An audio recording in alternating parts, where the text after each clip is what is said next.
السلام علیکم ورحمۃ اللہ وبرکاتہ۔ ہماری پچھلی ویڈیو میں ہم نے آپ کو قربانی کے تعلق سے مسئلہ بتلایا تھا کہ قربانی کس پر واجب ہوتی ہے۔ اسی ویڈیو میں ہم نے آپ کو یہ بتلایا تھا کہ انشاءاللہ قسط وار آپ کو قربانی کے مسائل بتائے جاتے رہیں گے۔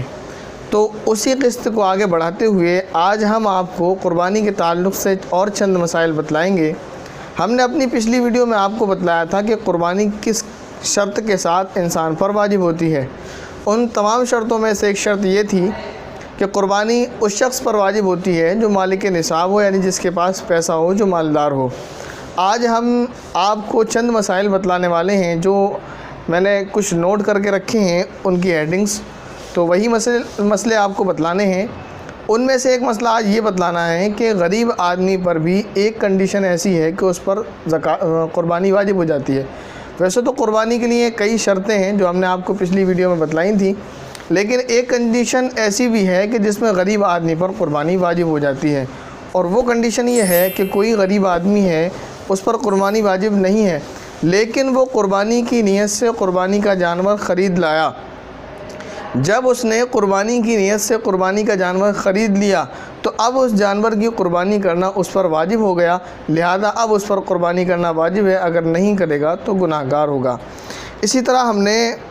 جو مسائل نوٹ کیے ہیں اس میں سے دوسرا مسئلہ ہے، اگر کوئی مالدار آدمی ہے، جو پچھلی شرطوں میں بتلایا تھا اس کی ساری شرطیں اس میں پائی جاتی ہیں، مالدار ہے، کہ مالدار آدمی عید الاضحیٰ سے پہلے غریب ہو گیا، چاہے وہ عید الاضحیٰ سے ایک دن پہلے ہی غریب ہوا ہو، لیکن کیونکہ اب وہ غریب ہو گیا اور غریب آدمی پر قربانی واجب نہیں ہوتی، لہذا اس پر قربانی واجب نہیں ہوگی۔ دوسرا مسئلہ، اگر کوئی غریب آدمی ہے، اس پر قربانی واجب نہیں ہے، لیکن عید الاضحیٰ سے پہلے وہ مالدار ہو گیا، اس کے پاس کہیں سے پیسہ آ گیا، چاہے وہ ایک دن پہلے ہی مالدار ہوا ہو، کیونکہ اب وہ مالدار ہو گیا تو اس پر قربانی کرنا واجب ہے۔ دوسرا مسئلہ کہ ایک آدمی غریب آدمی ہے اور اس پر قربانی واجب نہیں ہے، وہ بازار گیا، اس نے جانور خریدا اور لا کر قربان کر دیا، اس کا ثواب اس کو مل گیا، لیکن اتفاق سے اللہ کا کرنا یہ ہوا کہ وہ عید الاضحیٰ پر مالدار ہو گیا، قربانی وہ کر چکا غریبی کی حالت میں، لیکن عید الاضحیٰ کی جو آخری تاریخ ہے یعنی تیسرا دن، اس کو گزرنے سے پہلے 10، 11، 12ویں تاریخ کا دن گزرنے سے پہلے وہ مالدار ہو گیا، تو اب اس پر دوسری قربانی کرنا واجب ہے، اور پہلی جو قربانی کی تھی اس نے، اس کا اس سے کوئی لینا دینا نہیں ہے، اس لیے کہ مالدار وہ اب ہوا ہے، قربانی واجب اس پر اب ہے۔ پہلی جو قربانی اس پر واجب ہوئی تھی وہ اس کے مالدار ہونے کی وجہ سے نہیں تھی، قربانی کی شرائط پائے جانے کی وجہ سے نہیں تھی، بلکہ وہ اس وجہ سے تھی کہ پہلے اس پر قربانی واجب نہیں تھی، وہ جانور خرید لایا، وہ اس کے لیے قربانی کے لیے اس نے قربانی کی نیت سے خرید لیا، اس کو متعین کر لیا، تو جب وہ جو اس نے قربانی کی ہے وہ اس کے لیے جو نفلی قربانی تھی،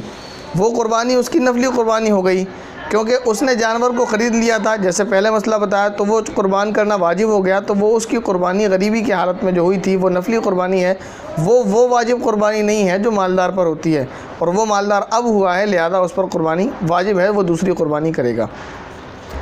ایک اور مسئلہ ہے،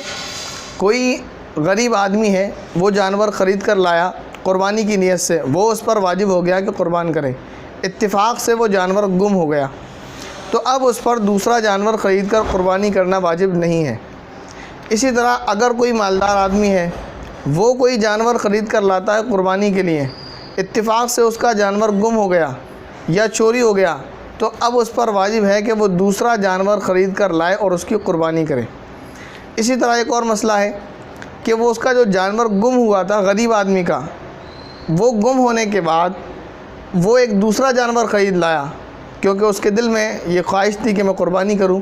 وہ جانور اس کا گم ہو گیا، وہ دوسرا جانور خرید کر لایا تاکہ اس کی قربانی کرے، اتفاق سے خدا کا کرنا یہ ہوا کہ پہلا جانور بھی اس کو مل گیا، تو پھر اس کو پہلے والے جانور کی قربانی کرنا بھی واجب ہے جو گم ہو گیا تھا، اور دوسرے والے جانور کی قربانی کرنا بھی واجب ہے جو اس کو خرید کر لایا ہے۔ وجہ یہ ہے کہ پہلا جانور وہ خرید کر لا چکا تھا، وہ اس کے لیے متعین ہو گیا تھا قربانی کرنے کے لیے، کیونکہ اس پر قربانی واجب نہیں تھی، اس نے نفلی طور پر اس نے خود اپنے اوپر واجب کی تھی۔ اسی طرح دوسرا جانور جو خرید کر لایا وہ بھی قربان کرنا اس پر واجب نہیں تھا، اس نے خود اپنے اوپر واجب کیا، لہذا اسے دونوں جانوروں کی قربانی کرنا واجب ہے۔ لیکن اگر ایک مالدار شخص کا جانور گم ہوا تھا اور وہ دوسرا جانور خرید کر لے آیا قربانی کرنے کے لیے اور اتفاق سے پھر اس کا پہلا والا جانور بھی مل گیا، تو اس کو دونوں میں سے کوئی ایک جانور قربان کرنے کا اختیار ہے، وہ جس کو چاہے قربان کرے، جس کو چاہے نہ کرے، اس لیے کہ اس کے اوپر اللہ رب العزت کی طرف سے قربانی کرنا واجب ہے، اور وہ قربانی صرف ایک جانور کی کرنا واجب ہے، دوسرے کی نہیں، دو کی نہیں۔ تو پہلے والے کی چاہے پہلے والے کی کر لے، دوسرے کی چاہے دوسرے کی کر لے۔ اسی طرح ایک اور مسئلہ ہے، وہ یہ کہ قربانی کا جانور ہے، کوئی مالدار شخص اس کو خرید کر لایا، گھر والوں نے اسے کسی وجہ سے یہ کہا کہ اس سے عمدہ جانور آپ خرید کر لائیں، تو وہ اس سے بہتر جانور خرید کر لایا۔ اب اس کو اختیار ہے کہ چاہے پہلے والے جانور کو قربانی کر لے، چاہے بعد والے کو۔ اسی طرح وہ کوئی جانور خرید کر لایا، گھر والوں کو کسی وجہ سے وہ پسند نہ آیا، وہ اگر چاہے تو اس جانور کو بیچ دے اور دوسرا جانور خرید لے، وہ یہ بھی کر سکتا ہے، اس کو اختیار ہے، کیونکہ اس کے اوپر اللہ رب العزت کی طرف سے صرف ایک قربانی واجب ہے۔ لیکن غریب آدمی اگر وہ جانور قربانی کی نیت سے خرید کر لایا، وہ اس پر واجب ہو گیا۔ یہ بات یاد رہے، ہر مسئلے میں ایک بات ہے، یہ ذہن نشین کر لیجئے کہ غریب آدمی جو جانور خرید کر لاتا ہے وہ اس کے لیے فکس ہو جاتا ہے، اسے وہی قربان کرنا پڑتا ہے، کیونکہ اس پر اللہ کی طرف سے قربانی واجب نہیں ہے، وہ خود اپنے اوپر واجب کرتا ہے۔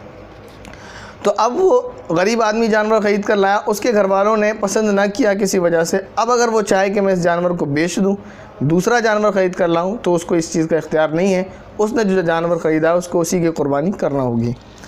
ایک آخری مسئلہ ہے اس ویڈیو کا، اگلی ویڈیو میں انشاءاللہ دوسرے مسائل بتائے جائیں گے۔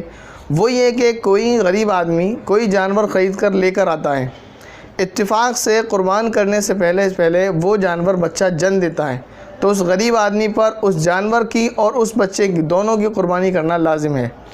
اسی طرح اگر کوئی مالدار آدمی لے کر آتا ہے اور اس کا جانور کسی بچے کو جن دیتا ہے، تو اس مالدار آدمی پر صرف جانور کی قربانی واجب ہے، اس بچے کی قربانی کرنا واجب نہیں ہے۔ یہ اس ویڈیو کا آخری مسئلہ ہے۔ امید ہے آپ کو تمام مسائل سمجھ آئے ہوں گے۔ اگر مسئلے کے سمجھنے میں کوئی پیچیدگی ہے تو کمنٹ باکس میں ہم سے ضرور پوچھیے گا۔ السلام علیکم ورحمۃ اللہ وبرکاتہ۔